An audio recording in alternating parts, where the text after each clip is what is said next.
할렐루야. 네. 오늘 이 저녁에 은혜의 자리에 나오신 여러분들을 환영하고 축복합니다. 네. 우리 좌우의 분들과 또 이렇게 한번 인사하시죠. 성령 충만한 밤 되시기 바랍니다. 성령 충만한 밤 되시기 바랍니다. 네. 아주 우리 이쪽엔 우리 주 아버지가, 배주 아버지가 이렇게 딱 있고, 이쪽에 또 우리 정진영 형제가 이렇게 와가지고 있으니까 너무 좋으네요. 아주. 네. 양쪽에 이렇게 가이드가. 네. 우리 사람이 너무 흥분하는 것 같은데. 또 와서 카페 도와줄까봐 또 그럴 시간 없어요. 네.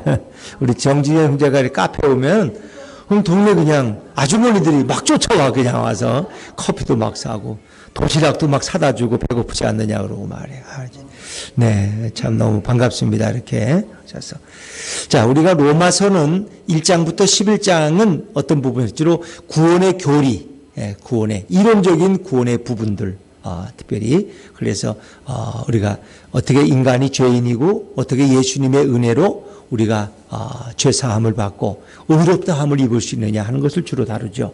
특별히 11장까지 해서도 9장, 10장, 11장 부분은 구원에 대한 문제, 민족의 구원입니다. 유대인과 이방인들이 어떻게 구원받을 수 있느냐 하는 문제를 다루고 이제 12장부터 16장까지는 하나의 실천편입니다. 실천. 우리가 이렇게 예수님을 믿고 구원받은 사람들이 어떻게 살아야 될 것이냐 하는 실천에 대해서 말씀해 주는 거죠. 그래서 우리가 읽은 로마서 12장 1절 2절 말씀도 구원받은 자의 삶은 어떠해야 되느냐. 예수를 믿고 의롭다함을 입고 죄사함 받고 구원받은 성도는 어떤 삶을 살아야 되느냐 하는 것을 말씀해 주죠. 1절 말씀 우리가 지난 주일에 함께 나누었습니다. 형제들아, 너희 몸을 하나님이 기뻐하시는 거룩한 산 제물로 드리라.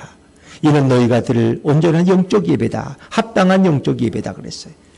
이 얘기는 형제들에게 주시는 말씀. 이거는 우리 구원받은 성도들에게 주시는 말씀이라는 거예요. 아무에게나 주는 말씀이 아니에요. 이제 예수를 믿고 구원받은 너희들은 이렇게 살아야 된다. 어떻게? 너희 몸을 거룩한 산 제물로 드리라는 거예요. 그러니까 우리가 예배 시간에만 드려 예배 드리는 것이 온전한 예배가 아니라 우리의 삶으로, 우리의 몸으로 드리는 예배를 살아야 된다. 그것이 바로 합당한, 하나님이 받으실 합당한 예배다. 영적 예배라는 것은 합당한 예배라는 거예요. 그리고 어떻게 해요? 우리를 산 제물로, 산 제사로 우리가 살아있는 예배자가 되어야 돼. 우리가 움직이는 예배자가 되어야 된다는 거예요. 그것은 바로 진정한 몸으로 드리는 봉사와 섬김과 희생의 삶이라는 거예요. 희생의 삶. 그리스도인들은 늘 남보다 뭐 희생하는 사람, 남보다 더 섬기는 사람이, 남보다 더 봉사하는 사람입니다. 특별히 예수님은 십자가에서 최고의 예배를 드렸어요. 자신이 최고의 제물이 됐어요. 그렇죠? 모든 구약에 드린 모든 제물의 예표가 완성이 바로 예수님에게, 예수님이 하나님과 인간 사이에 최고의 제물이 되심으로 하나님과 인간 사이에 화해가 이루어지고 인간의 죄가 용서받고 우리 모든 인간들, 저주받은 인간들, 지옥에 떨어질 인간들은 천국 백성이 되고 하나님의 자녀가 되는 엄청난 변화를 겪게 되는 거예요. 이것이 바로 진정한 예배의 모습입니다. 오늘 우리들을 삶을 통해서 누군가 하나님과 화해할 수 있다면, 누군가 그리스도의 사람이 될 수 있다면 그 우리의 예배가 살아있는 예배라고 말할 수 있는 거죠. 예배란 이렇게 정해진 이 공간 안에서 정해진 시간에만 드리는 것이 예배가 아니라 우리의 가정에서 드리는 예배. 아이들과의 삶 속에서 가족들에게 밥을 해주면서 빨래를 하면서 부부와의 관계 속에서 직장에 나가 직장 동료들과의 관계 속에서 우리는 어떤 예배자가 될 수 있느냐 말이에요. 그걸 우리는 늘 생각할 수 있어야 된다는 거예요. 자, 오늘 이제 두 번째 2절 말씀은 이 세대를 본받지 말라는 말씀으로 시작되는데, 자, 우리 2절 말씀을 한 번 더 읽을까요? 2절입니다. 시작. 너희는 이 세대를 본받지 말고 오직 마음을 새롭게 함으로 변화를 받아 하나님의 선하시고 기뻐하시고 온전하신 뜻이 무엇인지 분별하도록 하라. 아멘. 너희는 이 세대를 본받지 말고, 이 세대라는 건 뭘 가리키는 거예요? 쉽게 말하면 이 세대, 이 세상, 사람들이 살아가는 이 타락한 세상, 공중권세 잡은 사탄 마귀가 지배하는 이 타락한 세상을 본받지 말라는 거예요. 본받지 말.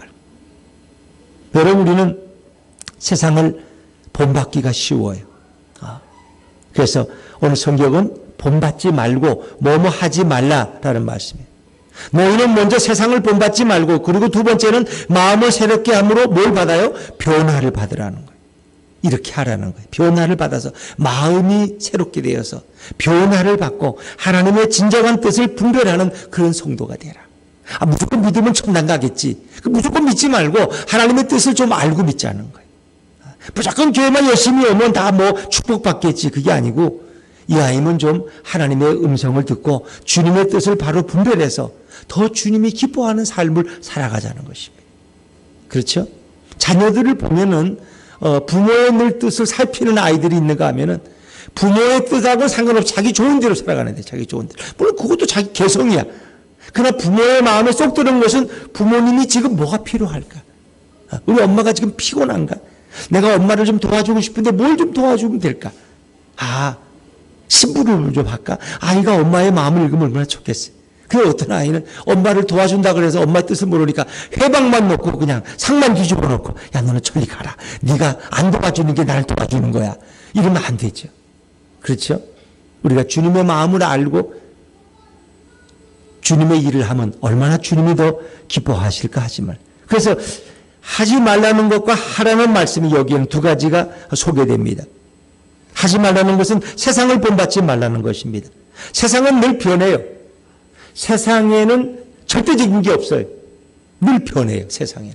그래서 뭐 불교 시대, 또 이시 조선은 유교 시대, 또 지금은 뭐 기독교가 주류를 이루고 세상은 자꾸 변해요. 그다음에 또 뭐 진화론을 학교에서 가르치게요. 요즘도 동성애자에 대한 뭐 성소수자에 대한 또 얘기들이 많이 나와서 무슨 차별 금지법을 국회에서 뭐 한다 그러는데, 이제 많은 뜻있는 분들이, 그것이 이제 참 부모들이 이거 우리 아이들에게는 이게 교육상 안 좋다. 어느 날 딸이 여자친구를 데리고 와서 부모님 결혼을 허락해 주십시오. 어떡할 거야? 어떡할 거야? 목사에게 와서 두 남자가 와가지고 얘는 신랑이고 난 신부입니다. 우리 주례 좀 해주세요. 이렇게 해도 목사가 거부할 수 없는 그런 사회가 올 수 있기 때문에 기독교들은 반대하고 뜻있는 부모들, 뜻있는 시민들은 그걸 반대하는 거예요. 그것이 아무리 좋은 취지로 이렇게 포장을 해도 그 중심에 들어가면은 결국은 기독교를 파괴시키고 남성과 여성의 경계를 허물어뜨리는. 그래서 아무나 여자 화장실에 들어가. 당신 왜 왔냐고. 나 여자라고. 뭐 남자인데 저기 여자래. 어떡할 거야? 목욕탕에도 여자 목욕탕 남자가 붙으면 좋아. 저긴 남자래, 저 여자래 이러면서 어떻게 할 거야? 그 요즘은 뭐 남자 여자 같이 사용하는 화장실도 생겼다며 요즘. 자꾸 이상한 짓을 계속 만들어가고 있어. 이상한 짓을. 이상한 짓.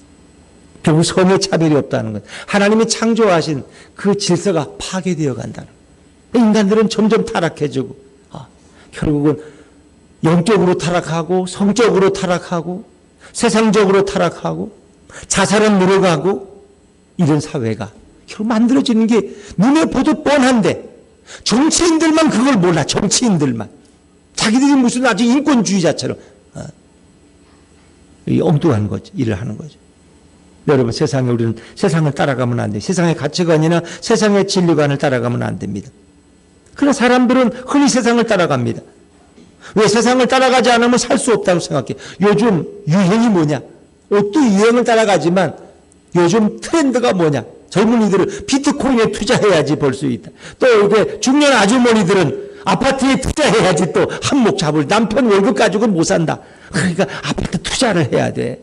이런 자꾸 유행을 우리는 따라가려고 그러는. 그런데 그리스도인들은 그걸 따라가려고 그러면 이미 한 발 늦었고, 그리고 하나님이 그런 걸 통해서도 복을 안 주셔. 우리 그리스도인들은. 그리스도인들이 기도하고 로또 복권만 계속 사면은 로또가 될 것 같습니까? 하나님은 그런 걸 기뻐하지 않으셔. 그 길을 막으신다. 요즘도 유명 브랜드 매장은 무슨 뭐 가격 인상 예정이다 그러면 사람들이 막 몰려들어. 그럼 친구 따라 강남 간다고 자기도 모르게 거기 가서 줄 서 있고 그럼. 그 유행을 따라가. 왜 가는지도 몰라. 남들이 사니까 나도 사야 돼 그냥. 이런 생각 없는 이런 세상을 따라가지 말라는. 왜? 그것이 지옥 가는 길이고 하나님을 모르는 사람들이 가는 길이고 주님의 말씀과는 상관없는 길이기 때문에. 두 번째 원리는 첫 번째보다는 더 적극적이에요.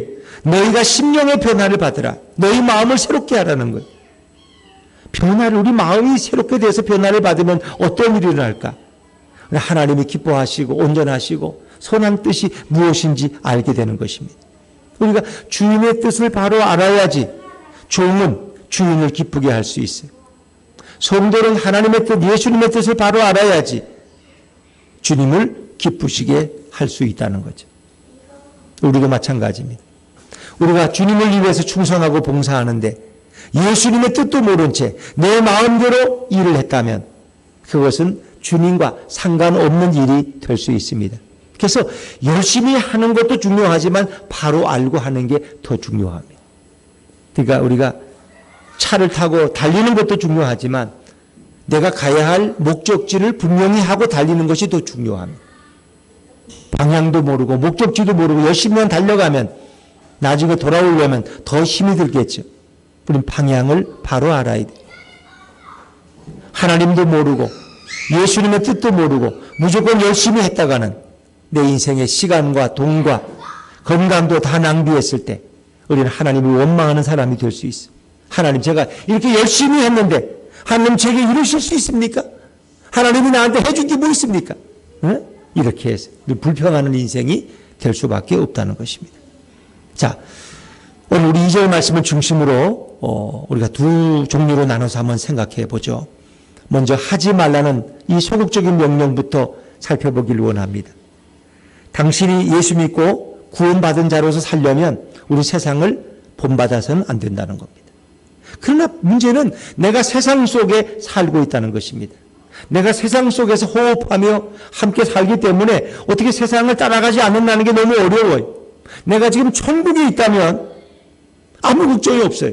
내가 산속에 혼자 들어가 산다면 뭐 세상을 따라갈 거 없어. 그러나 내가 문만 열고 나오면 세상 사람들을 만나는 거예요.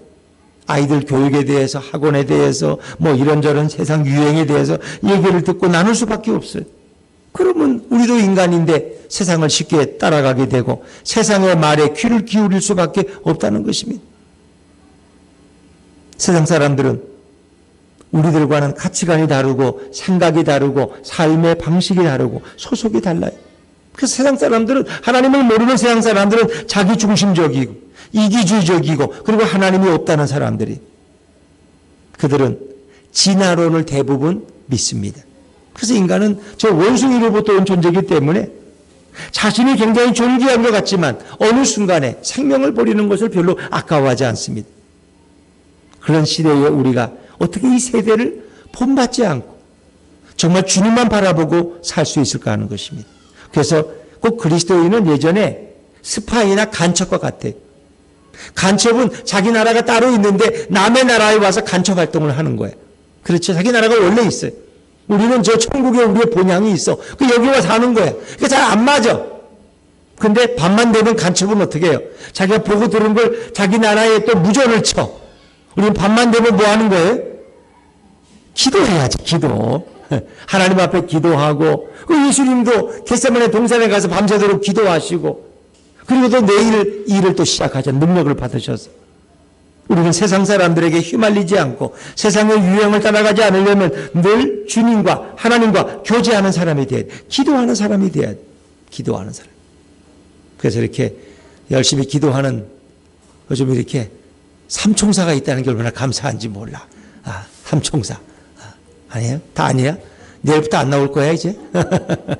그래요. 근데 여러분들 세 사람이 이렇게 열심히 서울 나올, 이 아이는 좀 아주 좀 경쟁적으로 나왔으면 좋겠어. 좀 빠지면 벌금도 물리고. 오늘 아침에 빠진 사람 누군지 내가 아는데, 그럼 벌금을 내면 그 다음부터 벌금 안 내려고 더 열심히 나올 거 아니에요. 네. 하여튼 그래도 고맙죠. 이렇게 뭐 연약하니까 이렇게 빠질 수도 있지만 그렇게 나오려고 애쓰는 모습이 얼마나, 그것에게는 새벽을 깨워서 하나님 앞에 나와서 하나님 말씀 듣고 기도하려는 것은 내가 세상을 따라가지 않겠다는 거예요. 내가 주님만 바라보고 따라가겠다는 삶의 결단을 의미하는 거예요. 참 감사하죠. 그렇습니다, 여러분. 세상 사람들은 사람을 기쁘게 하고 물질 중심으로 삽니다. 물질이 있는 곳에 마음이 있습니다. 그러나 그리스도인은 하나님의 마음에 있는 곳에 내 마음을 둡니다. 그리스도인은 하나님의 나라가 확장이 목적이고 그리고 하나님을 기쁘시게 하는 것이 우리의 사명입니다. 여러분, 이스라엘 백성은 400년 동안 애굽에서 종살이했습니다. 우리는 일제에 의해서 36년 동안 억압을 당했습니다. 식민 정치를 당했어요. 식민 통치를. 근데 그 36년밖에 안 살았는데 우리 할아버지나 어른 세대는 일본말 해요 못해요? 다 하셔요. 그분들은 어쩌면 좀 여유가 있는 분들은 일본에 뭐 오사카하고 대판이나 한 번씩 갔다 왔다는 거예요. 그러면서 그런 사진도 있고 우리 할아버지도 그렇더라고. 그분들은 굉장히 또 일본에 대해서 좋은 또 감정을 가진 분들도 있어. 뭐 일본이 들어와서 우리가 뭐 좋다고. 물론 대부분은 우리의 것을 약탈해가고 우리를 괴롭히고 우리의 딸들과 우리의 아들들을 데려다가 이렇게 참 고생시키고 죽게 만들고 지금도 발뺌을 하고 있는 민족이죠. 우리가 일본에 대해서 너무 많은 상처가 있어요. 그러니까 아직도 우리 언어 속에 일본의 잔재가 많죠. 일본에서 배운 말을 그냥 쓰고 있다는 그런 사고방식, 뭐 빠가야로 이런 거 안 쓰지만 영어에나 나오지만 이제는 뭐 엽전 이런 뭐 안 좋은 말들을 우리가 많이 가지고 있다는 거예요. 일본인들은 우리를 비하시하는 말을 많이 했어요. 그러니까 36년을 살았는데도 그 일본의 잔재를 벗어나기가 그렇게 쉽지 않더라는 거예요. 아직도 그것이 남아있어요. 자, 그런데 이스라엘 백성은 애굽에서 400년을 살았는데 어떻습니까? 그것이 쉽게 벗어나기가 어려워. 애굽인의 생각, 애굽인의 언어, 애굽인의 문화 잔재가 이 히브리인들에게 너무나 꽉 배어 있다는 거예요. 그래서 하나님이 어떻게 해요? 이제 그들을 모세를 통해 탈출시키는데 엑소더서 출애굽시키죠. 근데 과정도 쉽지 않아요. 그래서 10번이나 마귀가 그들의 다리를 잡아요. 허락했다가 또 뒤집고 허락했다 또 뒤집고 계속 붙드는 거예요. 이 과정이 쉽지 않아요. 그래서 우리도 정말 하나님의 사람으로 온전히 돌아오려고 그러면 마귀가 쉽게 놔주질 않는 거예요. 자꾸 세상을 그리워하게 만들어요. 세상이 그리워하게. 결국 어떻습니까? 이스라엘 백성이 애굽에서 나왔지만 그 400년 동안 묵은 때를 벗기기 위해서 하나님은 광야 40년을 거쳐나게 합니다. 고난의 여정을 통해서 그들이 애굽의 잔재를 벗어던집니다. 그리고 가나안 땅에 들어갈 자격을 얻게 되는 거죠. 물론 자격이 있어 들어간 건 아니지만 그래서 그들은 광야 40년 동안도 늘 불평하면 뭐라 그래요? 우리가 애굽에 있었더라면 좋았을 것을. 다른 지도자를 세워서 애굽으로 떠나가자. 그래서 거기는 가끔 고기도 먹었는데 이렇게 불평을 하잖아요.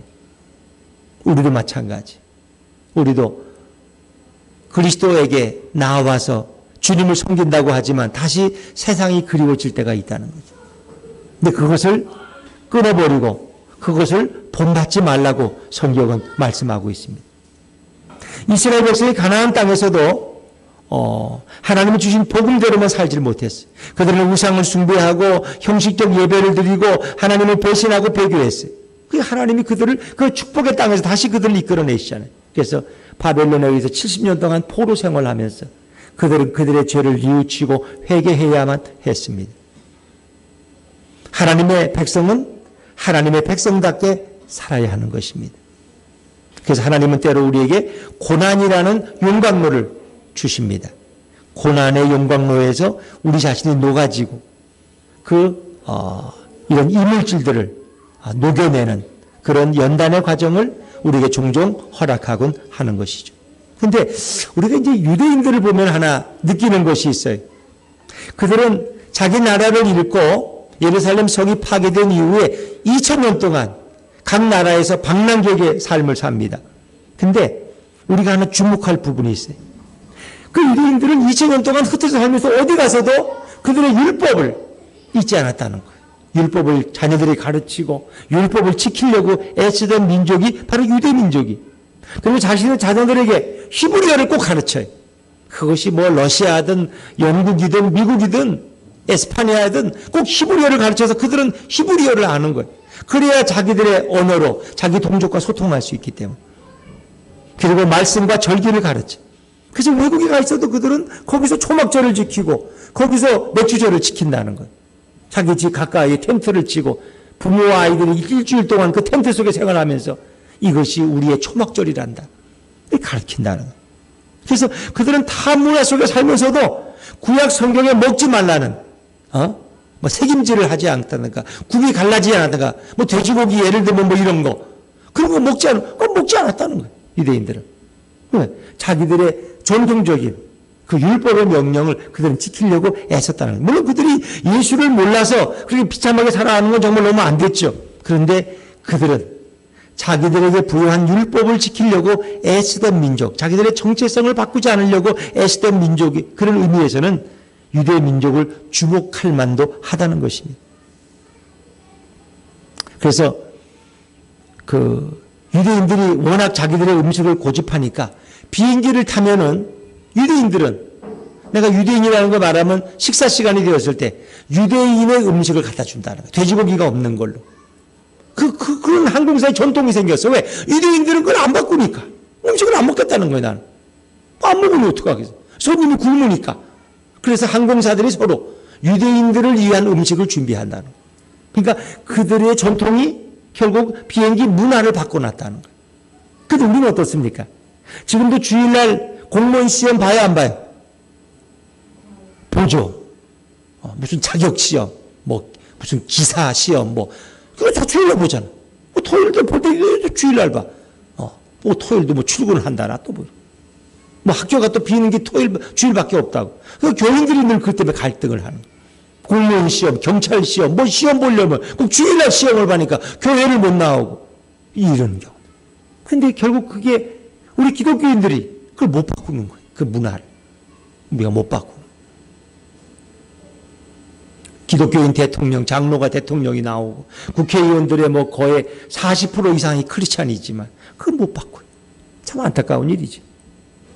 그러니까 우리는 자꾸 세상과 너무 타협해 살려고만 그러지 세상을 바꾸려고 생각하지 않다.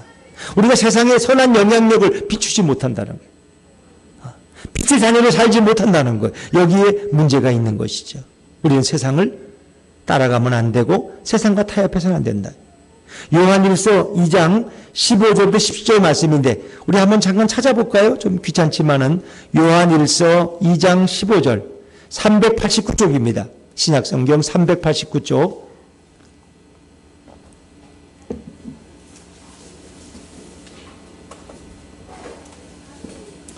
요한일서 2장 15절부터 17절 찾으셨으면 아멘 하시죠? 네. 15절, 16절, 17절 같이 한번 읽습니다. 시작. 이 세상이나 세상에 있는 것들을 사랑하지 말라. 누구든지 세상을 사랑하면 아버지의 사랑이 그 안에 있지 아니하니 이는 세상에 있는 모든 것이 육신의 정욕과 안목의 정욕과 이생의 자랑이니 다 아버지께로부터 온 것이 아니요 세상으로부터 온 것이라. 이 세상도 그 정욕도 지나가되 오직 하나님의 뜻을 행하는 자는 영원히 거하느니라. 아멘. 이 세상도 정욕도 다 지나가요. 그러나 영원한 사람은 누구예요? 하나님의 뜻대로 행하는 자, 실천하는 사람. 그 사람들이 영원한 삶을 살 것이다 하는 것입니다. 정말 이 땅에서 그리스도인들이 좀 촌스럽고 좀 바보스러워도 집사님은 그것도 몰라. 그러니까 아파트에 관심이 없어. 이런 말을 들어도 그래가지고 어떻게 살려고 그래? 남편을 회사에서 50세만 넘으면 면회퇴직 당할지도 모르는데 집사님이 준비해야지. 아이들 장계까지 보내려면 이런 얘기를 듣는 촌스러운 집사님. 그래도 하나님 우리를 책임지시고 우리를 인도하시기 때문에 세상 사람을 따라가는 것은 우리 기독교인의 성경적 원리가 아니라는 것입니다. 그래서 한때 우리 기독교가 이렇게 붕의 시기에 그때 자랑이 주로 그런 거였어요. 안목의 장로님은 이렇게 기도 많이 하니까 하나님의 아파트를 2채를 주셨고 3채를 주셨어요. 그 자랑이 자랑. 근데 그게 다 과정을 살펴보면 다 잘못된 방법으로 산 게 더 많아. 투자하면 안 되는 걸 투자해서 그렇게 해서. 근데 그게 무슨 자랑이야. 자랑. 근데 그게 어느 순간에 다 허물어질 수 있다. 허물어. 일본에도 이렇게 아파트가 막 오르다가 한번 거품이 빠지니까 그냥 일본에 빈집들이 너무 많다는 거예요. 외곽으로 나가면 아무도 살지 않는 빈집. 이런 집. 우리는 너무너무 집이 또 이렇게 그래서 왜 집을 또 안 지니까? 왜 이 정권 들어서 집을 또 안 지니까 집이 없는 거야. 그 집을 계속 공급을 해줘야 되는데 왜? 왜냐하면 이제는 다가구가 아니고 소가족이잖아요. 소로 만든 가족이 아니고 이제는 1명, 2명 이렇게 사니까 집이 많이 필요해. 그러니까 집을 계속 공급해야 되는데 지금 이제 이 정권에서는 그걸 잘 몰랐던 거야. 집을 많이 줘가 집값이 착각한 거야. 그 집을 짓지 말자. 집이 없으니까 집값이 더 오르지. 그러니까 수요와 공급이 적절하면은 늘 평행선 값이 있는데 수요가 따라가지 못하니까 공급이 따라가지 못하니까 집값이 올려놓은. 그래서 4년 동안에 집값이 2배 올랐다고 그렇게.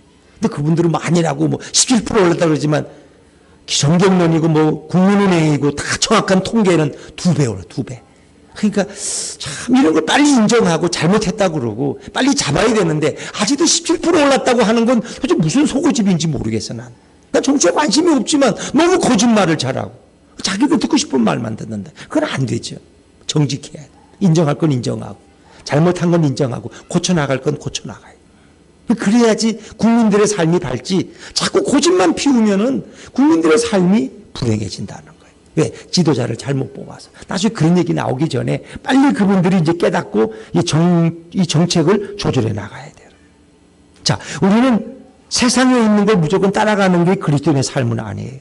그래서 마태복음 6장 8절에 보니까 그러므로 저희를 본받지 말라. 구하기 전에 너희에게 있어야 할 것을 너희 아버지께서 아시느니라. 우리 세상 사람들 본받으면 안 돼. 우리의 필요한 것 주님이 다 공급하시고 입히시고 책임지신다는 거예요. 굳이 우리가 그거 하려고 애쓰지 않아도 주님이 책임지신다는 거예요. 우리는 세상 사람들과 소속과 위치, 신분이 다릅니다. 세상 속에 있지만 우리는 하나님의 백성인 줄로 믿습니다. 우리의 임금은 누구예요? 예수 그리스도예요. 우리의 왕.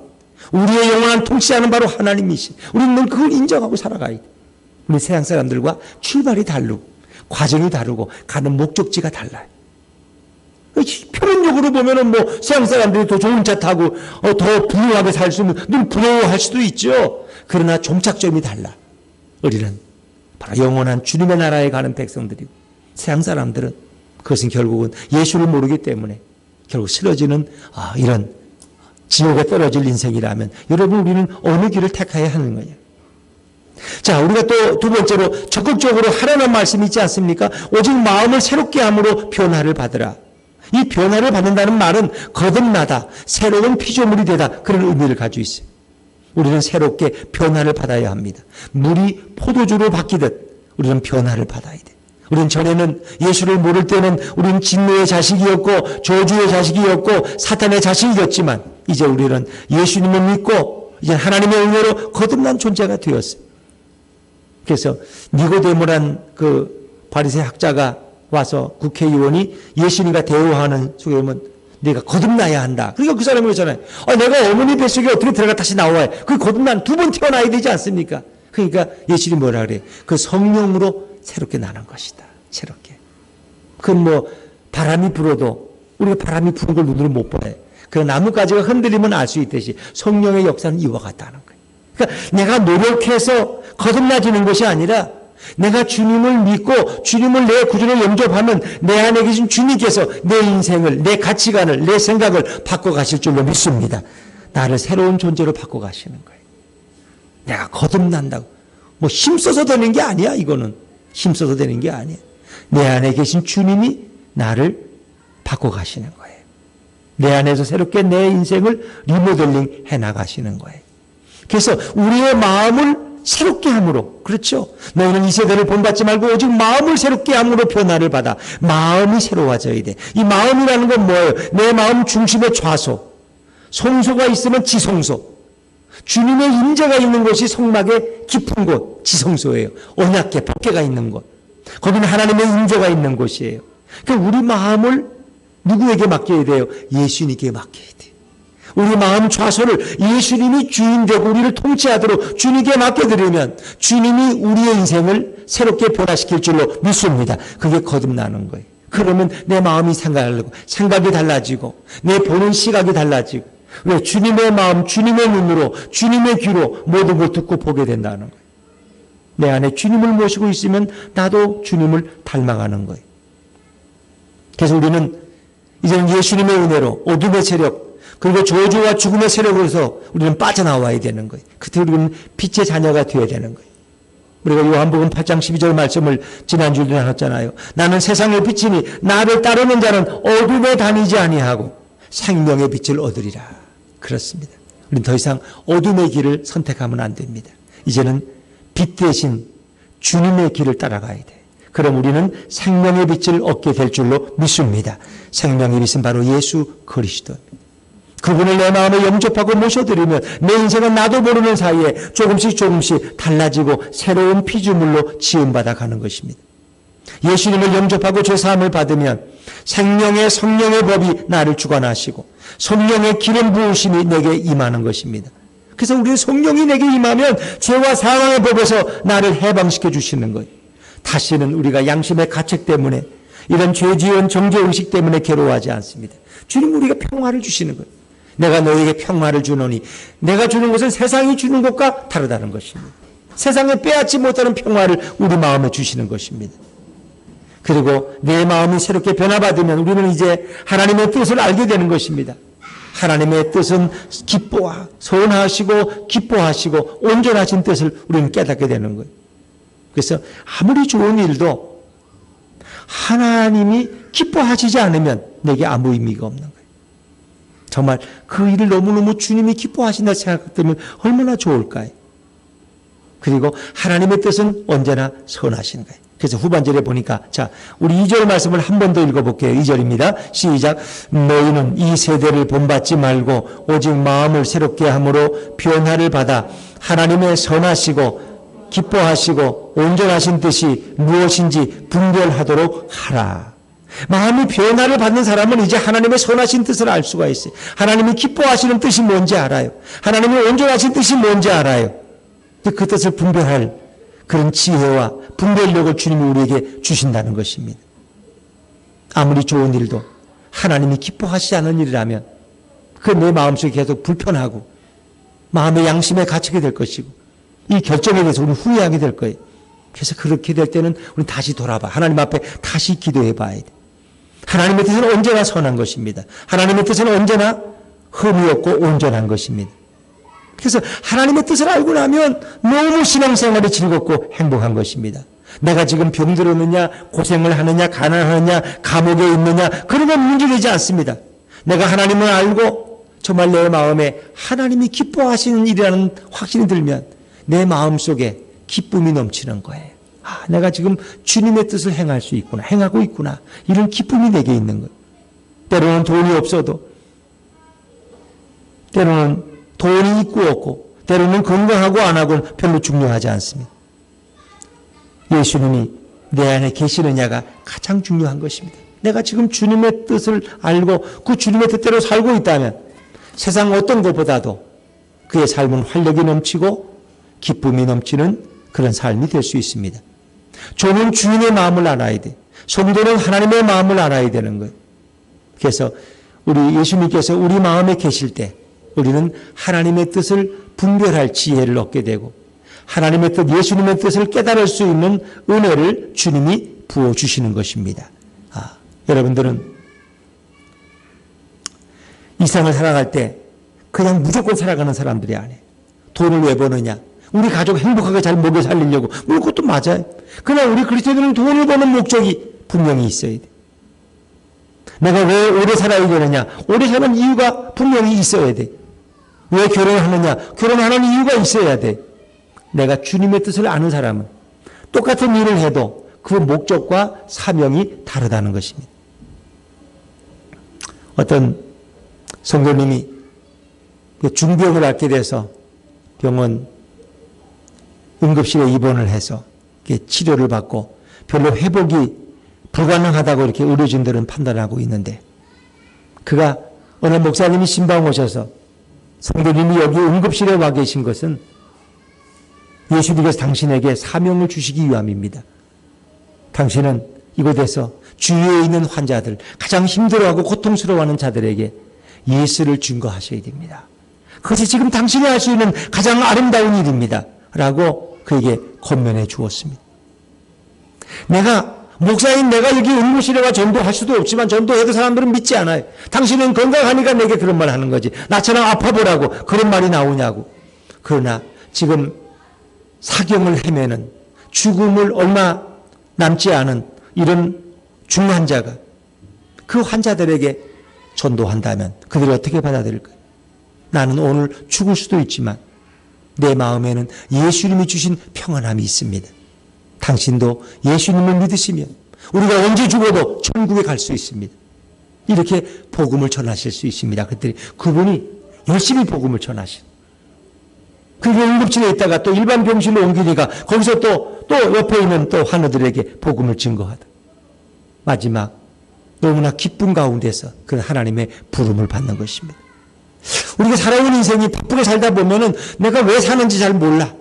내 삶의 목적이 무엇이고 사명이 무엇인지 몰라.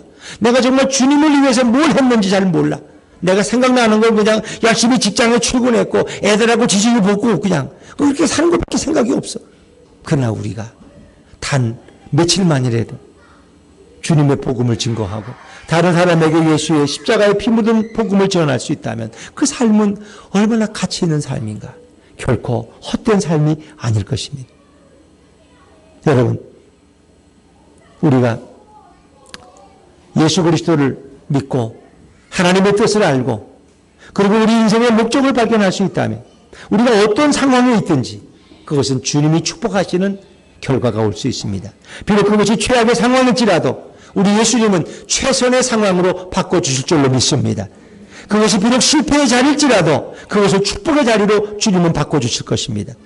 비록 그것이 저주의 자리일지라도 우리를 은혜의 삶으로 바꿔주실 것입니다. 왜? 예수님은 살아계시고 예수님은 역사하시기 때문에. 그래서 우리는 늘 데살로니가 전서 5장 16절 이하의 말씀을 늘 마음에 새길 필요가 있어. 항상 기뻐하라. 쉬지 말고 기도하라. 범사에 감사하라. 이는 그리스도 예수 안에서 너희를 향하신 하나님의 뜻이다. 그렇습니다. 우리를 향한 주님의 뜻이 무엇일까? 우리에게 주시는 주님의 뜻은 항상 우리에게 기쁨을 줍니다. 내가 주님의 뜻대로 하면은 그것이 내게 늘 기쁨이 되는 것입니다. 그것이 내게 손해냐 이익이냐 그건 문제가 되지 않습니다. 그 일을 통해 주님께 영광을 돌릴 수 있다는 게 늘 기쁨이 되는 것입니다. 그리고 그것이 주님의 뜻이라면 그것이 내게 늘 기도 제목이 되는 것입니다. 그 기도 제목이 늘 내 위에 떠나지 않습니다. 그 주님의 뜻이기 때문에 우리가 하여금 계속 기도하게 하시는 것입니다. 그리고 그 일을 행할 때 감사가 지속되는 것입니다. 내가 그것을 통해서 얻는 것이 별로 없지만 늘 내 마음속에 감사가 충만한 삶이 되는 것입니다. 주님의 뜻은 우리가 하나님의 일을 행할 때 항상 기뻐하고 끊임없이 기도하고 늘 감사하는 성도가 되기를 원하는 것입니다. 주님의 뜻은 바로 거기에 있습니다.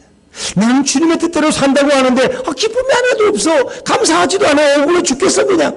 기도도 안 나와. 그럼 그건 주님의 뜻이 아닐 수도 있습니다.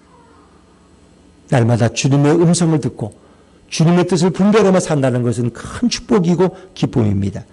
거기에 예수님의 역사가 있습니다.